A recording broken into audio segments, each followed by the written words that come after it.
So yeah, we combined two panels, Securing European Excellence and Freedom on the Internet, which we can have some fun with that, because I could be rude, but I won't be yet. I'm not sure what the connection is between securing European excellence and freedom on the internet actually is, but this will be something we'll discuss. Vivian's going to kick off. Everyone's going to talk for 3 or 4 minutes about sort of an overview. Vivian's going to talk about freedom on the internet, and maybe let me kick her off with a question. Vivian, as a long time, very influential politician, thinker on the internet, is the problem that there's not enough freedom in the internet, or is the problem that there's too much freedom? Perhaps you might begin on that note. Well, there is never too much freedom. We need freedom in order to have sovereignty, and we need sovereignty in order to be ourselves, and that is exactly what we do. But we have the mess everywhere and problems everywhere, and every time that there is a mess, that there is a problem, they call in politicians in order to clean the thing up. Now, this happened in 2010, when the personal freedom for the individual on its privacy was completely gone. So constitutional freedoms were not put in place anymore. And where SMEs and startups were faced with a balkanized rules on a continent where they had to obey to sometimes 28 rules which were eliminating each other. So a complete mess. Politics came in, created a legislation, the GDPR, which did two things. First, guarantee the constitutional rule of privacy to the individual. Second, get rid of the balkanization. One continent, one law, so that you can cover in full freedom your data exchange on the whole continent with one law. It is in implementation now, and what is very interesting, it is slowly and slowly becoming a worldwide gold standard. So it is a rule which is taken up in very many other countries. But now we have cleared up one mess, and all the other messes are already there. So let me just, in order not to be too long, to quote some of the problems which we still have to... Sorry to jump in. In terms of GDPR, the mess you're talking about, were you cleaning up too much freedom or not enough? Well, I think we are in an equilibrium because we guarantee the right of the individual, which is inscribed in our constitutions, in our Bill of Rights, if you would say it in an American way, and we allow the freedom to companies to utilize the whole territory under one rule. So it is, as compared, for SMEs, it is a 2.3 billion saving in a year, only by allowing the utilization of the whole continent. But we have other problems to solve, which have come lately. The question of the monopolies, which are killing the freedom of enterprise of the smaller companies, and which are killing innovation in this way. We have the problem of the targeted information, which are killing democracy. See Cambridge Analytica, which are a real problem to the privacy of the consumers. See the latest Google MasterCard question. And then we have simply what I call the stealing of content by platforms. And this makes it very difficult for editors, for journalists still to exercise their profession and to be remunerated. This makes our cultural workers being in a real problem. So you see, we have other messes to be handled and to be cleared. Because if we do not clear that, then you cannot have freedom and self-sufficient, self-determination in the digital world. So the cleaning up of messes, monopolies, content appropriation or sort of a narcoleptic economy. Stefan, do you agree with Vivian on these messes? And how would you think of it in terms of freedom? Too much or not enough in terms of these messes? I think I would agree on almost every point you made. And almost? Almost. Something yeah, I come to that. I come to that question. I would like to give a positive aspect of the discussion. Not only that Europe is behind, but I would like to step back and look back for what the situation we have been 10 years ago and where we are now. So 10 years ago, you did not have even one European global champion. Today we have Spotify, today we have Delivery Hero, who are very successful in America and are gaining share. 10 years ago, we didn't have universities who provided digital experts. You had a few people on the planet, but if you compare that to the United States, where Stanford, Culver, MIT were always places who produced hundreds of world-class engineers, we hardly didn't have that. And in 2005, when I started working for Boda, it was very difficult after the turn down of 2000, 2001 to attract great talent because they always have been caught in the downturn of the first digital age in 2000, 2001, at the first crash.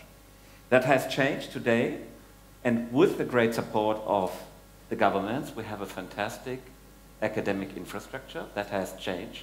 If I see in Germany the number of universities who are now specializing in digital content, let's say it that way, from a technology perspective, from a commerce perspective, from a culture and political perspective, I think it is now at every university, if we talk to the professors, digital is absolutely on the agenda, and I think that's a positive thing. And for us as a company, it is now very easy to attract outstanding people from digital.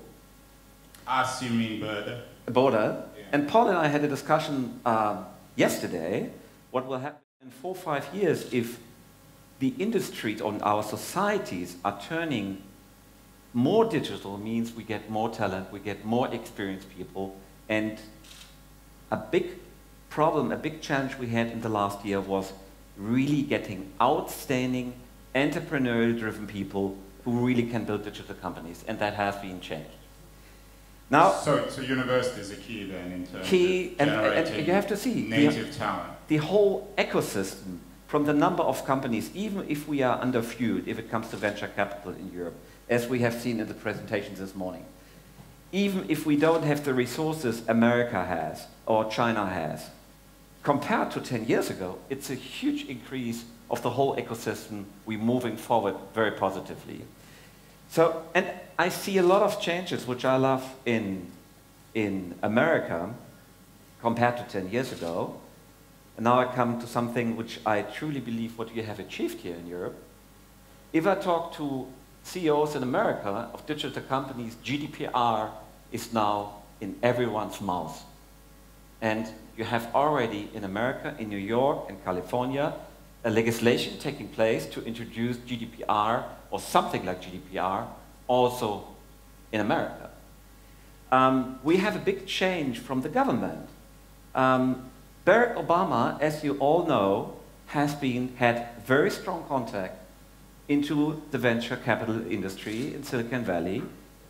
When Sheryl Sandberg's husband died, Dave Goldman, the Air Force One landed in California, and Barack Obama was attending at the funeral of Dave Goldman. And Mr. Schmidt, the CEO at that time, and later chairman of Google, had open access to Obama's White House by checking in at 6 o'clock every night when he wanted to come in. That is public information. Now, is this good or bad? This has changed. This has massively changed. I think it has massively changed because the new American administration, you can think about Trump what you want, but you have now a new Ftc Commissioner. If I talk to my American colleagues, Joseph Simons is a very different person compared to what happened before. We have now in America the call, as we have seen this morning, to break up tech in America, big tech in America, the big four. If you look at the hundreds of small digital companies who are suffering in America because of the monopolies who are destroying the markets, it is very clear that America is now also discussing doing the same things what we have done here, knowing that it was a very hard process to introduce all these kind of GDPR things. So where do I agree? I truly agree in everything you said about the right to forget what you have fought for, the right of bill, which we should have in the digital age. I truly believe to everything. If it comes on GDPR, we haven't discussed it, but I think the GDPR for all of our companies at Border and also over the planet was a huge investment.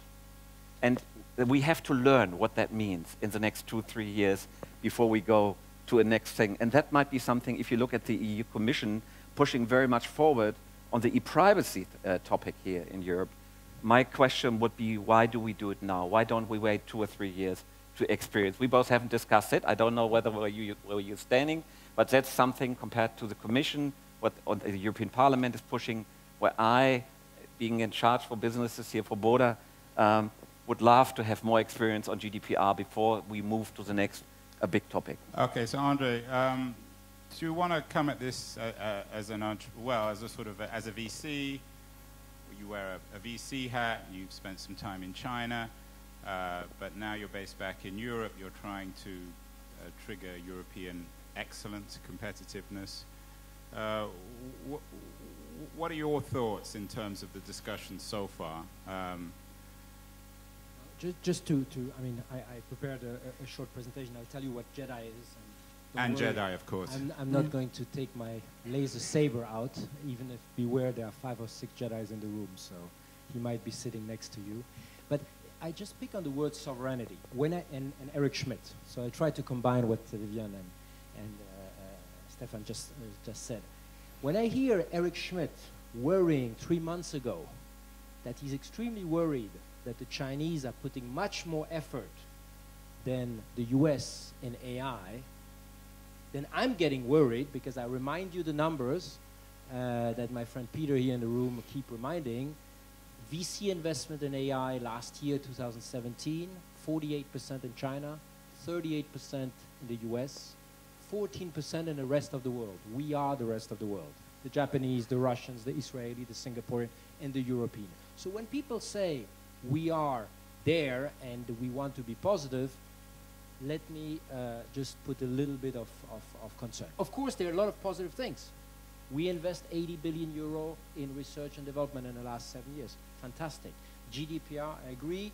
It made a lot of people change. I'm not so sure that really it's because of the values that are behind them. I think it's also a lot because of the 4% risk that they have on their sales if they get caught. But I think the biggest advantage that a lot of people underestimated is that it made a lot of companies, I don't know if you will agree, understand actually what data they have, because GDPR pushed a lot of companies to actually do a scanning of the data they have. And the third thing I would say, which is very good, is, I don't know if you know that number, but Facebook AI research, I'm sorry I'm a bit focused on AI, but 120 people, everybody more or less knows there's a French guy running it, Yann Lequin, but what very few people know is that 30% of the team in Menlo Park is French, 17% is German. So the big question we have to ask ourselves, all this looks great, and then the 10 largest companies in the world, none is European. 7 out of 10 are tech. Out of the unicorns, 10% are European. And the market cap of the big platforms altogether are 4 times the DAX and 3 times the CAC 40. So at one point we need to ask ourselves, we do a lot of great things, but for the moment, where is the impact? Well, let me get back to Vivian then on that. Let's try and combine these two conversations, Vivian. Is regulation like GDPR or antitrust regulation or regulation around copyright, which I know is going through today, is that going to stimulate European competitiveness? Is that going to create the kinds of companies that will one day appear on Clark's chart? And how would that happen? Well, GDPR, I told you before, it has these two pillars. It has the pillars of the freedom of the individual, but it has also the pillar of the opening of the market. Now, that is very important because Europe very often is doing small, small. Everybody does something in his corner, and that's completely inefficient. And the message which went out with the GDPR, one continent, one rule, was an extraordinarily important message. No more small, small, but let's do things together.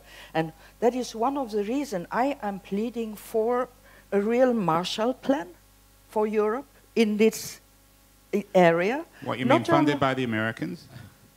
It will be the Chinese this time. No. Who's going to fund it then? I mean, gonna... Marshall Plan was, obviously, as we all know, is funded by the Americans. Well, I should say another word. Who's going to write the check for it? Yes.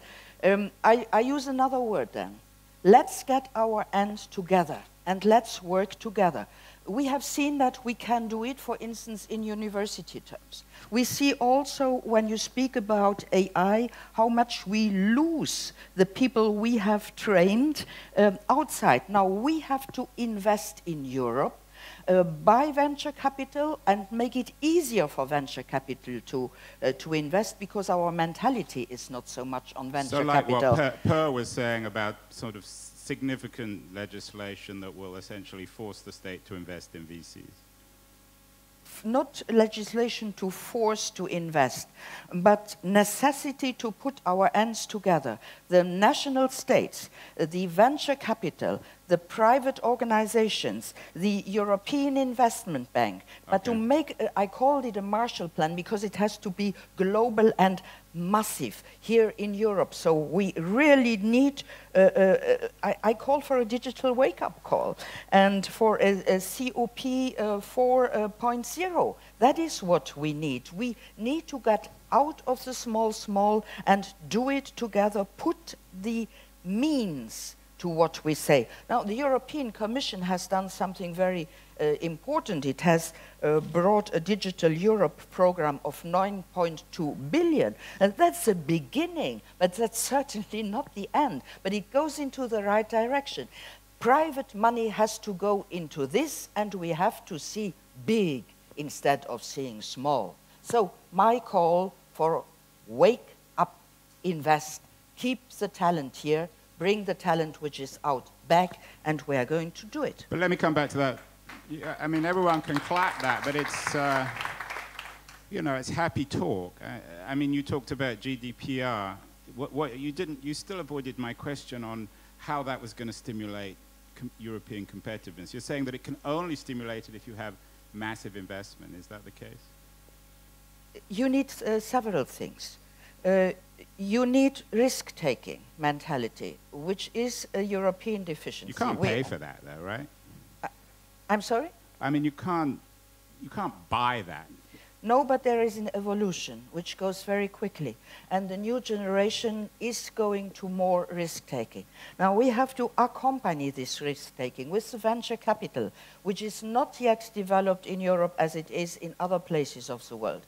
The EIB can, if it changes that way, it gives the money out and the guarantees it needs for this, be a very important step forward. Look what the Juncker plan, for instance, did, where investment started to pour into SMEs, for instance. So yes, we have the methodologies, but we need to put them together, and not one here, one there, and one there, Andre, but one together. Andre, with all the competitiveness. respect I have for Vivian, I may completely disagree. I think we have the very wrong methodology. I think that what, you know, there was on the previous panel, people were talking about, you know, moonshot financing and what DARPA did, and there was also a reference to Marianne Mazzucato. I think it's true that the state has a very important role to play, but we also know, I mean, we're so focused in Europe about money. I come back. We put 80 billion euro in the last framework program on research and innovation. Give me the one disruptive technology that came out of Europe in the last 7 years. In climate change, Europe has was the first one to have this conscience that something is happening. Al Gore was the one who was the amazing marketer of this idea. And who is really reaping the benefits today from a money perspective? It's the Chinese. Batteries, it's incredible. I mean, yes, I know there are some attempts to have some batteries companies in the new Bundesländer, but we are just outside. What we are doing is our current industry. Obviously, there's a lot of legacy, so I can understand that the old industry, like automotive, is trying to protect it. Some German companies went even to huge fraud to try to protect. So we are in an environment, so if you don't change the methodology and allow a new thinking, and I think the new thinking is to get much more the social society, the tech ecosystem, be much more at the command. Because otherwise, we focus on money. Say that again, say that again. We need to have much more the civil society at the helm. Why? Because we what does that mean, civil society at the helm? It means very simple, is that today we are focused on Europe about top-down regulation.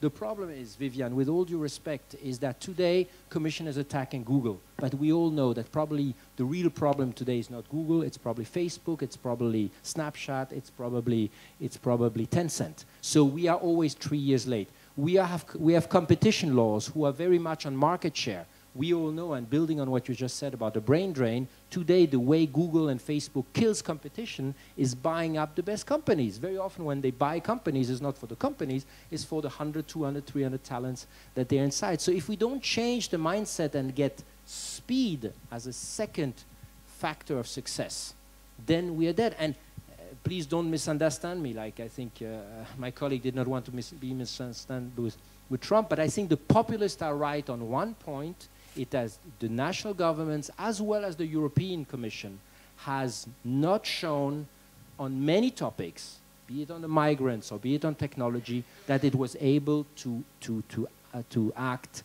swiftly. And the only way to act swiftly is to set the big goals, the big missions, climate change, healthcare, tech, and leave much more leeway. That was the hope we had in France, and I'm sorry I'm using a little bit the past, is that it was a new movement, like the civil society at control. What we see right now... Okay, so civil society. Stefan, where do you stand on this? Is Andre right?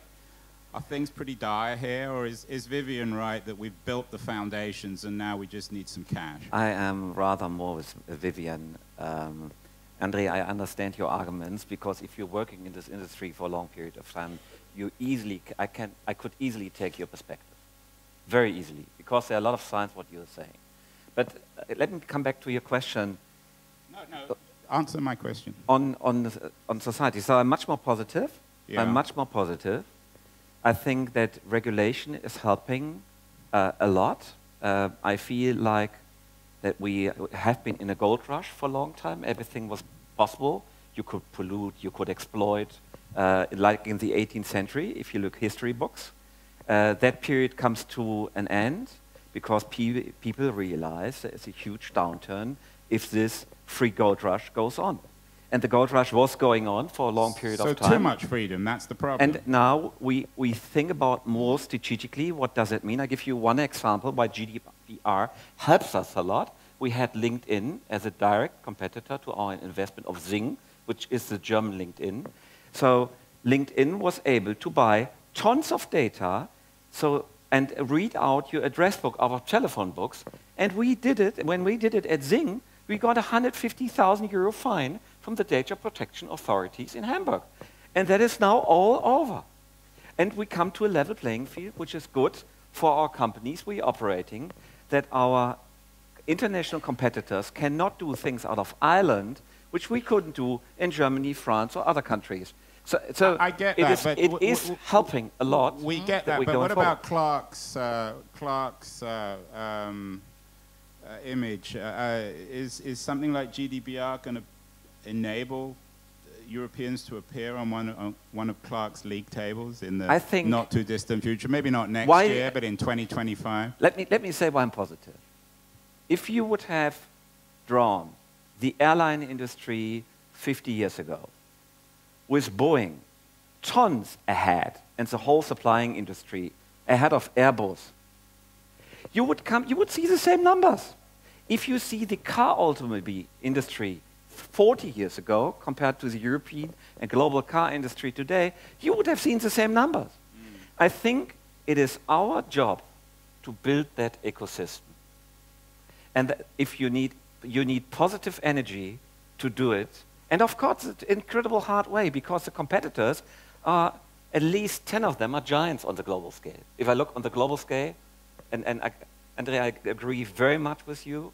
We are very much focused at the moment on America, but what comes out of China, as you said, will be a big discussion here in 10 years because, as Steffi said this morning, we don't talk about free enterprise, we talk about highly state-controlled, highly state-funded companies and ventures which are there. A lot of money, which we have seen, is state-provided. Vivian, do you want to respond to Andre because he suggested you were wrong? Well, that is his freedom, you see, which I respect absolutely. Good. But simply, the facts are different. For instance, competition law. Competition law and a strong force behind competition law is absolutely necessary in order to put an order on this and not to have unfair competition, to have state aid companies which weep out the free enterprise. So I am really for competition law, and what our competition law responsible commissioner is doing, not against Google only, against all companies who misbehave, is the right thing to do. And fortunately, we have the power here, because it is a judiciary power, in order to implement high fines. And we were going to see the same thing with the misbehavior on the data front.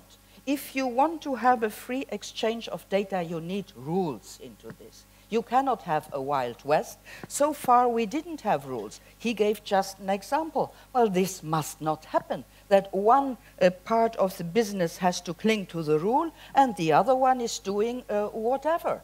The reason why we changed our rules on foreign trade, for instance, where now we have very clear messages to give to our trade partners, is important because if not, we are not free anymore. We have to obey to the rules of the others. We do not want that. We want to be self-decision makers here in Europe. We are the biggest economy in the world, still. And we have to take advantage now in order to make our rules and not to obey to the rules of the others when we are not anymore the biggest economy in the world. Andre, can't we agree to disagree here? Can't this exist in parallel? Vivian's regulatory regime existing in parallel with your competitive entrepreneurial economy? It reminds me of a former French president with the first name starting with Nicolas, where you were either for or against him. We don't disagree at all. I mean, of course we need rules. What we're just saying is that I'm not sure, and we are a lot of it, to think that governments have understood, and again, just as a disclaimer, I joined government since May, have understood that beside rules and money, there is speed. Mm-hmm. All entrepreneurs know that today you can be right on the 5th of September 2018, but if you are a week, a month, a year late, you're completely wrong. So speed of execution is key. I give you an example. We have not yet decided a strategy on AI. The French have decided a strategy on AI in March. The Germans have announced they will announce a strategy on AI in September, October. The European Union has decided to announce a strategy on AI in December. We keep saying we need a single market. What do? We entertain fragmentation. There are national strategy, no scale, etc. So, and when the civil society, it's called the civil society, the tech ecosystem, the researchers, the startups, the big corporates, try to be co-designing the future, you are told, no, this needs to be done from a political level. There should not be an influence from... The problem is, if it's not market-driven, everything which has been funded, or a lot of things which are funded right now from government's perspectives, are either things which had no impact, I mean, give me the impact of a lot of research money which has been spent or has ended up in white elephants which were not market-driven. So what we just plea for, just for you a 30 seconds introduction, because it might not be clear for everybody.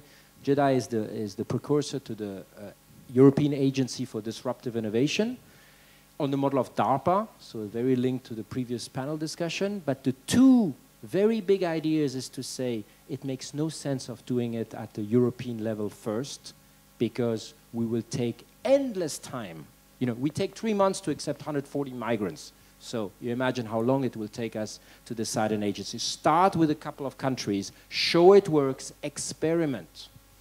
Point number one. And point number two, don't have a ministry or a commissioner decide what are the tech challenges to launch. Give the big missions, climate change, healthcare, human-centric digital transition. I give you an example. Right now for the Olympic Games 2024 in Paris, you need public surveillance of public spaces. The only available AI-linked surveillance systems are Chinese. Do we want to use cameras who are going to make big data analysis and face recognition, which is Chinese? No, because we all realize that these technologies are conveyors of values. But if we don't create the next big thing ourselves, then we will be with great rules, but using, like we all do in this room, 99% of the tech we use is either Chinese or US. Vivian? I absolutely agree on the speed element. It's evident. Well, who would be against speed? I mean, no one's in favor of slowness. No, because, and also about the solution you have given, but this is an age-old solution that we always apply in Europe. Because when we do not manage to get it done in 28, 27 tomorrow, we have normally 3, 4 countries doing it first, and then others joining. Benelux started, and we got Schengen, and Schengen was extended. The Euro was exactly the same. We started a group of countries, and then we expanded. And that is exactly what needs to be done in technology, because we cannot have a 27 members agreeing on something. And that is why I agree on the speed element. And I said in my introduction also that I see government money, national government, European Investment Bank, Juncker Plan, I see that as a trigger, but it is not enough. We need the big thing. That means we need the venture capital to come into. That's why we changed the rules so that venture capital is more free so to invest. So we're all in agreement on big things. Stefan, give me your big thing in a couple of minutes. What could really change everything here? I mean, I think we're all in agreement that we need, whatever you want to call it, big thing, big bang. I don't believe in big bang. Shot. Andrew, I don't believe in that. You don't believe in it? I you don't want believe in small that. things?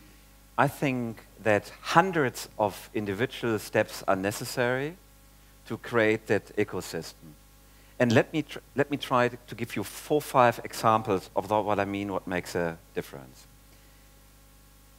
I think we have to realize that the path on focusing Europe on B2B, which is part of the political discussion at the moment, is a wrong path. Why is that? If you look on the numbers, on the top 100 market cap companies in the world, 75% are B2C companies. Only 25% are B2B. If it comes to employment, well, that's a big thing, focusing on B2C over B2B. Yeah, but here's a number. If it comes to employment, 90% is B2C. And think about the backbone of Europe with Renault or Volkswagen or these kind of companies who produce B2C products, how much value creation for society is there. Okay, that's a good one. So we have B2C, you said you had 5. We have to go. What are the other 4 We have to go. You got B2C. The B2B you can do, so but we have B2C to... B2C over B2B. We have to 4 see more. that Give me your other 4. as a clear thing. Second thing, we have, and André said it, that a few people are working at Facebook in the AI department, a very few. And that is our experience. When Paul digged into search, we found out that probably only 100 engineers are working on Google search. And all the pictures they draw with 1,000 of engineers are just barriers in your head to create barriers of entry. But only a very few people make a difference. Means we have to specialize our university even further. If you talk to board members of Volkswagen or BMW, and they talk about Waymo, Google's car driving company, they have 50 people who make the difference. Like what they're doing in Karlsruhe. We did a DLD there a couple of months ago. Absolutely. Okay, second thing. But we need so we've got education, we've got B2C, but three it is more. not education. It is really Focusing, world-class world-class people, education. engineering, Okay, and, that's and a good tech one. people. Three more. I think we need independent tech research for the politicians to understand what's really happening. That's a good one, yeah. Because if you are today at a meeting, I mean, Vivian, I don't. Sorry, this might be unpolite, but if you read the Business Insider last year in June, they found out that 65%, 55 former European and country-wise politicians are now lobbying for Google. And in every meeting you have, not here, you have tons of lobbyists of Google and Facebook and Amazon, and they have the financial resources. So what is crucial? So we need more politicians like Vivian, really. We need more independent research, understanding, which is not based by lobbyism, which is independent to understand what the technology is doing. Well-informed politicians. Two more. What are the last two? I think destroy the big cartels.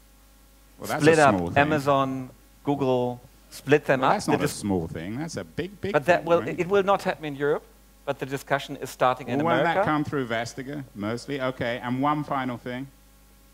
I think to the founders, don't sell your company too early. Because if you look at the lack of the ecosystem, if you compare the great stories of Google, Facebook, I mean, those guys have created the companies 20 years ago, and they still own most stocks. And if I compare the big difference to the founders in Berlin, or to the founders wherever I meet them in Europe, they go for the first 5-10 million they get. There are only very few examples. So it's like very Zuckerberg hard to turning find down them. $1 billion offer. Andre, do you want to add to those five? Because I do want to get to the Just audience. to the last point about don't sell too early. I mean, if I only focus, which is on my point, which is on very early stage, I mean, moonshot, disruptive innovation. Let's face it, today, the European, the French, the German, those who I know well, environments are encouraging startups and researchers to become bounty hunters. They go from 200,000 euro grant from Horizon 2020 to a national grant. They keep from 6 months to 6 months to 6 months. Do you know that in France, the highest level of grant you can get is 250,000 euro? The problem we have in Europe right now is not to be at par with the US, with the China, is to catch up. So if we want to catch up on that one, I agree with the big things, you need to be able to put priorities. Right now we do 10,000s of projects. Secondly, we never really check once the money is given if there is a result. Have the courage to stop projects, and that's what made DARPA so famous. And third, be able to really put big checks of 5, 10, 15 million. But I get very worried if it's a civil servant, which I became, that is deciding it. That's why it needs to be done in an entrepreneurial way. So there is, the talent is there.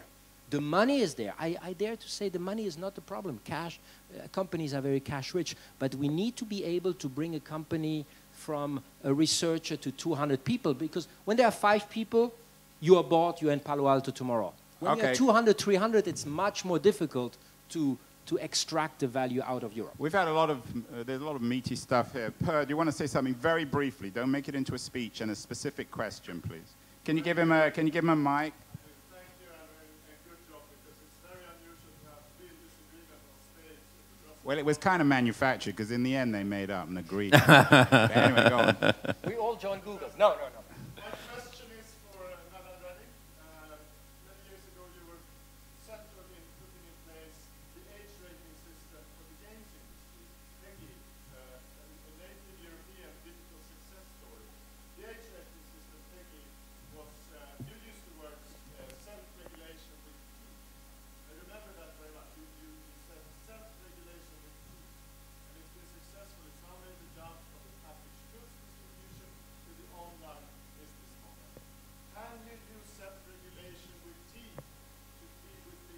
Good question. Vivian? Here we are speaking about the teeth. I have seen very clearly because in my political life, I always started before I went to regulation. I started with self-regulation. And only when it didn't work did I go to regulation. I saw with big tech that they couldn't care less about self-regulation. So we had to go to regulation. And I saw also that regulation was not enough. And that is why I put the 4% of worldwide turnover in, because that made everybody understand. Absolutely. I mean, it's crazy. It's like with children. You have to say that something happens if they don't behave, and then they behave. So the same thing is there. I do not believe in regulation for the sake of regulation, but I believe in the regulation for getting a playing field where the freedom to create is there. And then I hope that this will lead slowly to speed. Why do I say slowly? Because there needs to be a change of mentality.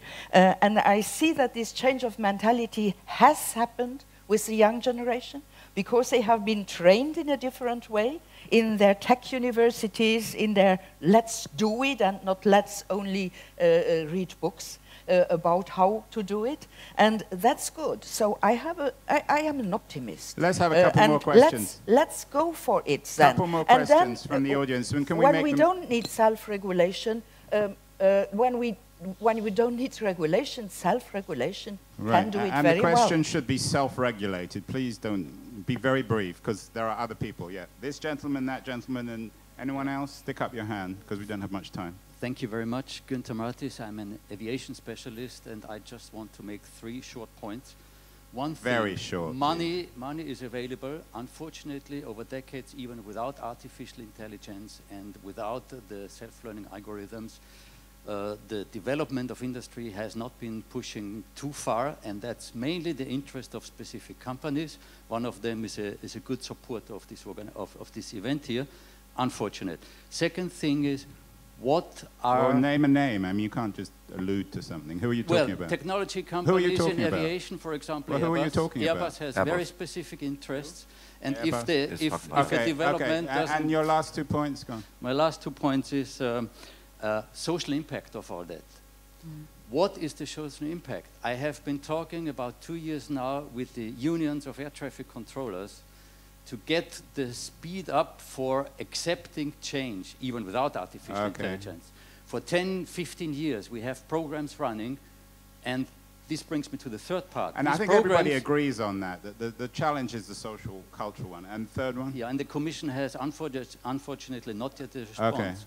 Third one is the public money that is used for this over years, even without artificial intelligence again, is partly used to cement the status quo because it influences current businesses, power, and it's very protectionism. Okay, thank you. There are 2 questions. The gentleman here, lady there, and then here. And then I wonder whether, why not, anyone is mentioning, and there's no debate about the fact that if you believe in that execution is the problem in Europe, not knowledge, that since 22 years now, the number of startups in the EU is continuously shrinking, including Germany. Why is no one worried about this?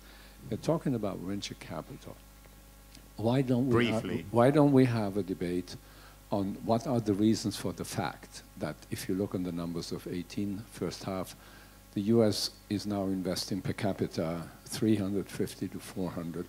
The Israel 600, Steffi, per this is a capita, good the panel EU on 40. VC. Okay, Coming to that. And China will probably, if you bring it for the full year, 80. So twice as much as the EU in cover. So why is there not any debate about the reasons for that? That it would lead to a lot of political environmental questions, which obviously are never anywhere discussed, neither in Germany nor in Brussels. We're going to have the last 2 questions, and then we're going to have a wrap up. There's a lady at the back, there, that lady in black and white, and then this gentleman here. Very brief, please. Hi. Well, I come from a different region of the world. I'm a Latin American, and I wonder what is your point of view when it comes to the relationship and how Europe can secure its European excellence and freedom, but like what is it, where that interconnects with developing regions such as Latin America or Africa? Because nobody's also talking about the environmental costs or the social costs of looking at us just as manufacturing countries. Great question, really, so jumping down the stack. And finally, this gentleman here, and then we'll have a wrap-up. That was a really interesting question. Steffi, you should have a panel on that as well. Yeah. Yeah, so Philippe Devost from the Vinci Group. Isn't this just nailing down to a question of marketing? How should Europe market itself and market its projects? And for each of you, if you had in one sentence your agenda capable of inspiring 400 million citizens about how you're going to regain excellence in tech, what would that sentence be and how would you repeat it over the TV networks for the next year? Perfect. The final question. So one sentence to 400 million people about excellence, but somehow building in the cultural element to it. It can be a long sentence, but not too long. Andre? Okay, I would like to answer the question about, because this is linked to my answer on this one question. You're changing to the the lady. No, okay, no, go on. I'm asking. I think it's really only in these groups that we think that we get people excited about AI. We need, or about cyber, about molecular biology. 80% of the population is scared of this evolution. If we don't solve that problem, but that's also an opportunity. That means Europe should rather, again, push forward technology or digital for good. And it's not just a catchphrase. That's the catchphrase I would use is, we need to make people understand that investing in science and innovation and making great startups and companies out of it will solve the big problems. Privacy was too long seen as a constraint. You have people now in China and even in the US who realize that privacy becomes a business opportunity. Yep. When you see Absolutely. that Apple is taking away the API to its contact list on all your iPhones, they don't make that because suddenly they saw the lights, but they see that people will pay for privacy. The thing is, we are going to be slow again in Europe if we don't realize that we need to invest in these so technology for good. This is the catchphrase where you can get even the green parties. Interesting, although it assumes everyone's an entrepreneur. Vivian? Well, I would say to all those who listen to me on the social media, on the televisions, we got all the possibilities, just let's do it. And that is a wake-up call. No, why is it so important? Because he says something which is important here now. We Europeans very often go to the nitty-gritty of what that doesn't work. Instead of saying, no, we have everything in our hand to make it work. So not to lose time with what doesn't work, just get it done. Plus a Marshall Plan. I will change the word. I will find another word, but do it. I don't mean to change the word, but just do it is not, I mean, as you say, it's not enough. You need $1 trillion investment from somebody.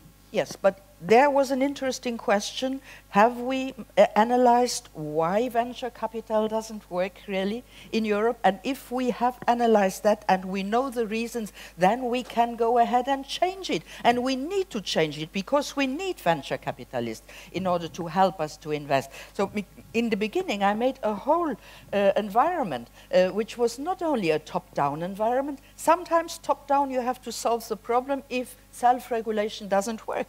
So you go top-down, you go strong, not nitty-gritty small, tuck, go for it. Big, and then big it can five, become small, a business like model. His 5 points, right? Stefan, finally, just do it.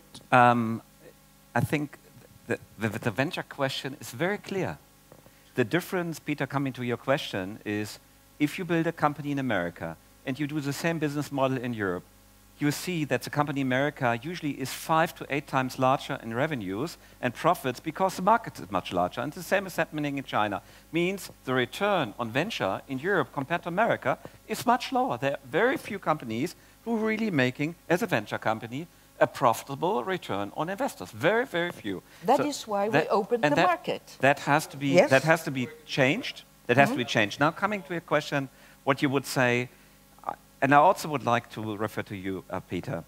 You are right that the number of people who start their own business today is shrinking. But the most talented people today who come out of our universities are going not anymore in consultancy, they start their own digital businesses. And for me, that's a great sign.